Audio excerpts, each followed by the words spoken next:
What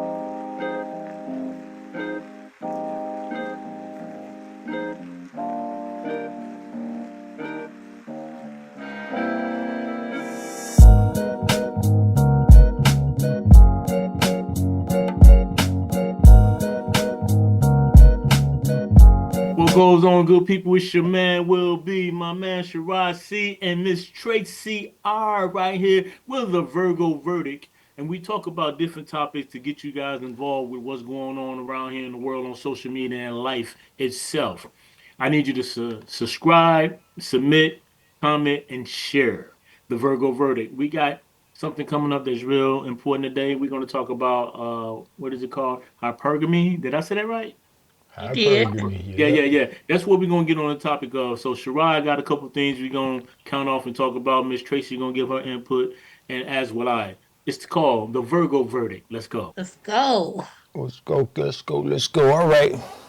So Tracy, I'm gonna need you really to chime in on this because you're gonna tell me whether this some bullshit or not. I got you. This article is from marriage.com. They get a lot of good articles.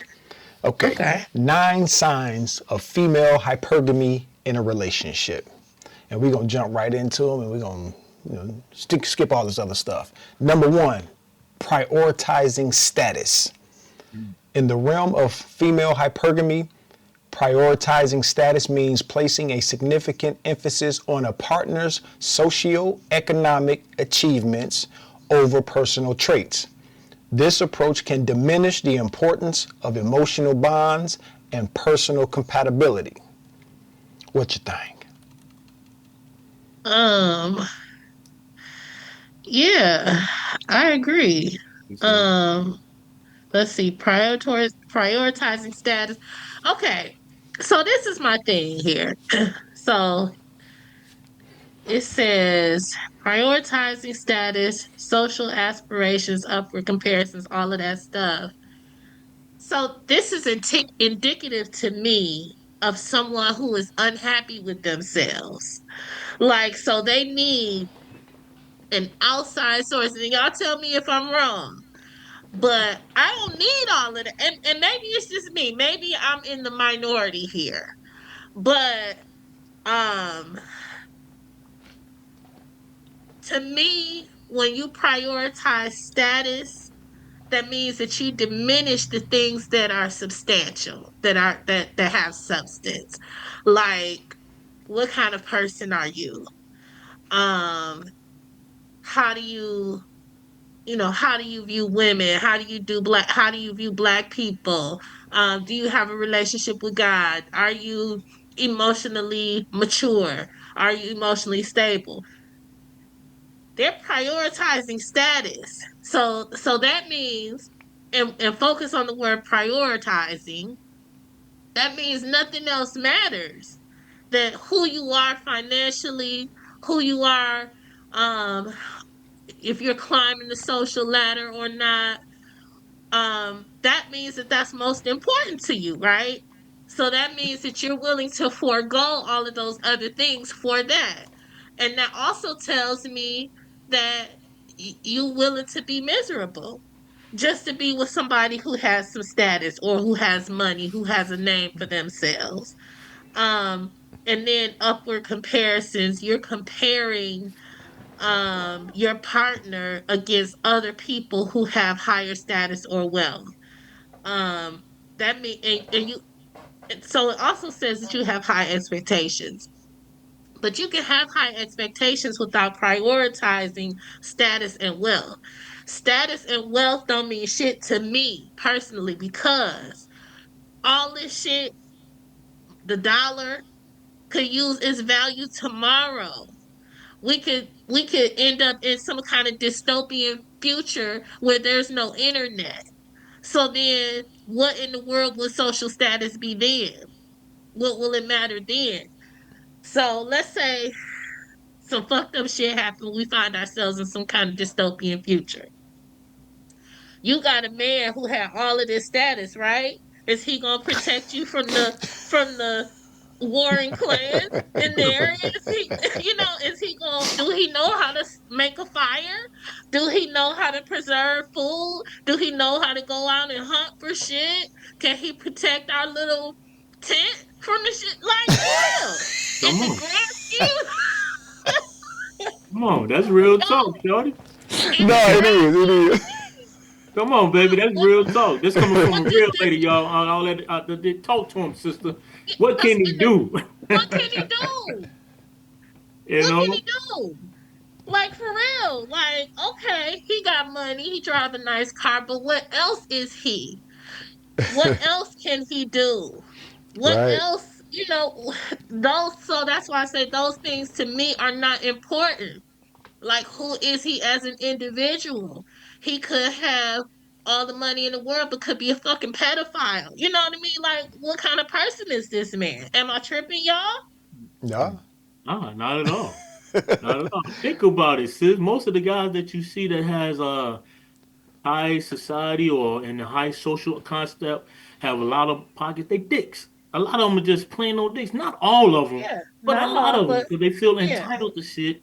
And a lot of them don't know how to do nothing but make money.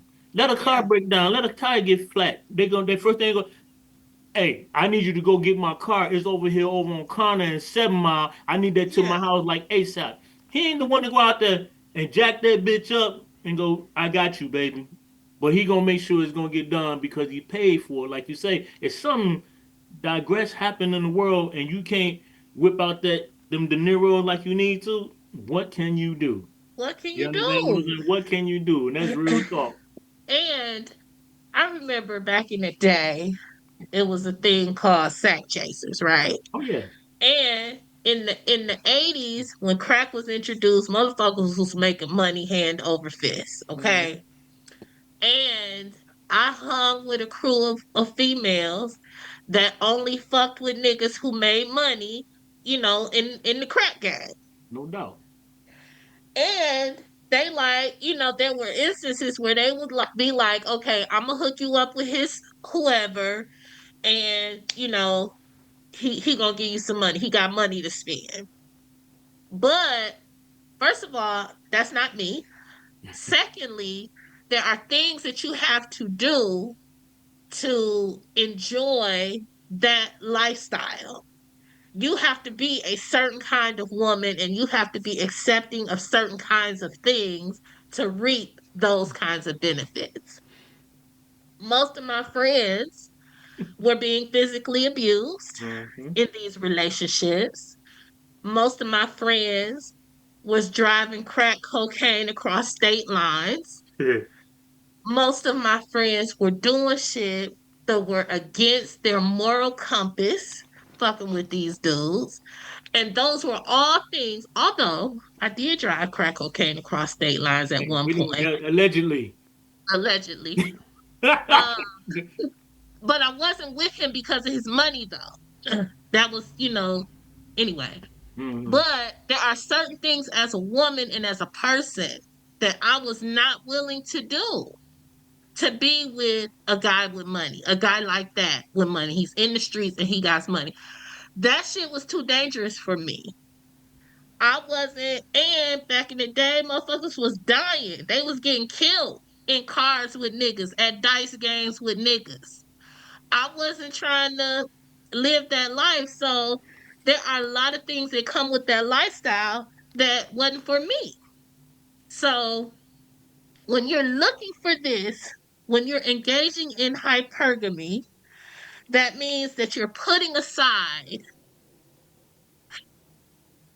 so you're putting aside, you're betraying yourself to some degree to be with this man simply because he has money.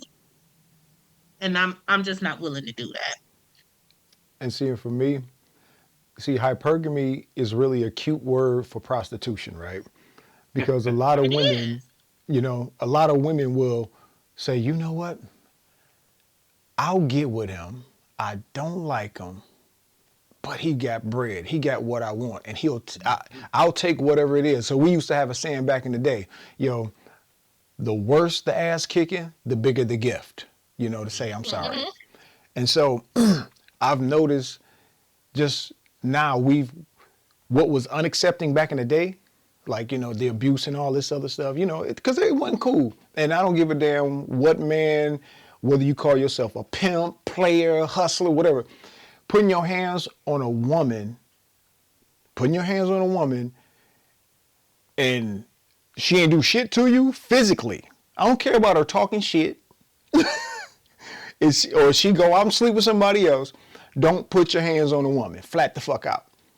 But what I noticed was when that bread was rolling in, women were taking ass whoopings left and right with no Yes, sir. problem. They were So taking Yes, chances. without a problem. hypergamy, It was, yeah. hypergamy has really and then I was in this day and time, a woman will tell you, and women are hypergamous by nature. So we generally seek the man that's making the most. Well, you can't be mad at Kevin Samuels then because you put those guys, see, they say high value. I just call them high earning men. That don't mean you're valuable because you got money. There you go. Because Yeah, if your Hmm. values, if you lack values, you lack worth, right? yeah, you In do. the real Right. sense of the word. So Hmm. when you put a man on a pedestal, you want him to be over 6 feet, which is only 15% of all men. Then he's got to make a certain amount of money. Then you really decrease how many men are in that circle, Yeah, and then he has to be fit, this and that and the other. Now you're dealing with a small percentage of small, men very that small. 75% of women just say want. So of Yep. course he gonna be an asshole. Cause if I got 1,000 women to choose from, I'm gonna run through all 1,000 and see which one I want. There I you get to go. Right. do that. He gonna So Right. pick you some hypergamy is shit. really hurting women more than anything, Yeah, Hmm. in my opinion. yeah. I Allegedly. agree with you. I got 5 myths about hypergamy. Myth number one: hypergamy is only about money. While it's true that financial security plays a role in hypergamic choices, reducing it to just gold digging tendencies is disservice. As we discussed, hypergamy can also include social status, emotional intelligence, and even intellectual capability. Myth number two: only women practice hypergamy. This stereotype needs to go. That's what someone says. Men are equally likely to seek out partners who exhibit specific traits they find desirable, whether it's beauty, intelligence, or nurturing personality. I didn't know there was a hypergamy. I did not. Myth number three: hypergamy leads to unhappy marriages. Some believe that marrying up inevitably leads to the power imbalance, creating unhappy unions. However, research suggests that couples with both parties bring different assets to the table often report higher levels of satisfaction. I don't know how true that is, but maybe so. Number four, there's a notion that aiming higher and choosing a mate is a moral questionable act. Yet, as long as both parties enter the relationship with full awareness and consent, where's the harm? And myth number five: hypergamy doesn't exist in the Western society. Oh, did I say that out loud? Oh, but it does. While parameters might differ, the basic premise of seeking a better mate across the cultures and society. So yeah, those are. Now, Go ahead. yeah, I want a man that's high earning. That would be nice, but Hmm. that's not a priority for me. It's okay. We all make a list of whether we write it down or it's in our heads or not. We all have requirements for our ideal mate. Hmm. And when I make my list, my ideal mate is resourceful and got all his own shit. But I also am resourceful and got my own shit. So I'm not asking any more of my mate than what I'm willing to provide. Come on. Because let's say that my mate is high earning and something happens. He becomes debilitated where he can't earn high anymore. If I don't know how to do shit, if I'm not resourceful, I can't maintain our lifestyle. So that means that I have to come to the table too. I got to be high earning or resourceful as well. Hmm. It cannot just be my husband. Although, yes, I would love for my husband or my mate to have, you know, shit, uh, our kitchen be paved with marble and gold. I love that. I'd love for us to have unlimited access to unlimited money in our bank account. I would love that. But that's not my priority because that's superficial to me. Can the bills get paid? Yes. Does he love me? Yes. Does he respect me? Yes. Do I love and respect him? Yes. Those are my priorities. I think that when you set a foundation of trust, love, respect, all of that high earning shit comes after that. Like if we got the tools to make a successful relationship, we can build a bank together. We can earn high together, you know, or if um if our relationship is right, we got a good foundation of trust among us, and we each have agreed upon what our role will be in the relationship. I'm gonna do this while he go to school, and then when he get graduate from school, he's gonna be the high earner, or he's gonna do this while I go to school, and then I'm gonna be the high earner. We're gonna have a plan in place. I'm not just gonna be sitting idly by while my husband does the thing. Each of us has a role to play in this relationship. My priority is us against the problem, us against whatever it is that we got to do to make this relationship work. My relationship is the priority, not what anybody is bringing right now before we even get into the relationship. I'm not worried about what you got. I'm worried about who you are first. Come on. And then is, do you got your own shit? Are you able to sustain our lifestyle? As am I. Like everybody has a role. My role in the relationship might not necessarily be his role in the relationship. So, Right. but it just depends on what we have agreed upon as a couple. But I'm not coming into any relationship with any man under the guise that he has to earn, 6 or 7 figures.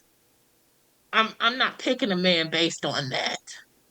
You're It's gonna great miss if out he on a lot of does. men that way. You're gonna miss out on a lot of men that way. I mean, what Yes. happened to the time where you get to date and know somebody? Somebody might have deep pockets, but he might be that type of person that don't want nobody to know that he's a millionaire or doing well off because some of the way the women are. So hey, he might want to just get to know you, and then once he gets to know you, say, you know what? I got you on this. I see you having some issues. Hey, Let me help you. You understand what Yeah. I'm saying? But Mhm. they coming out the gate. So They come coming out on, the man. gate, pay for this, pay for Yeah. that. Like it makes relationships these days so very transactional, and it makes it so hard for women who are not looking for that. I just want a solid relationship. All of the other shit is secondary to me because you know it's money just isn't a priority for me. I know we got to live and all of that, but like I said, I'm coming to the table with all my own shit. So if he got it or not, don't matter to me. Now, I'm not knowingly dating no broke ass person No. who's not who doesn't have ambition and who is not trying to be their best selves. I'm not dating nobody that's sitting idly by, that's lazy, that's not trying to do shit. No, I'm not doing that because that type of thing speaks to your character. It speaks to who you are as an individual. I don't want that in my man. I want somebody that's gonna, get out and make shit happen. That's what I want. But I'm not dating him on based upon his financial or his social status. I'm dating him based upon who the fuck he is as an individual.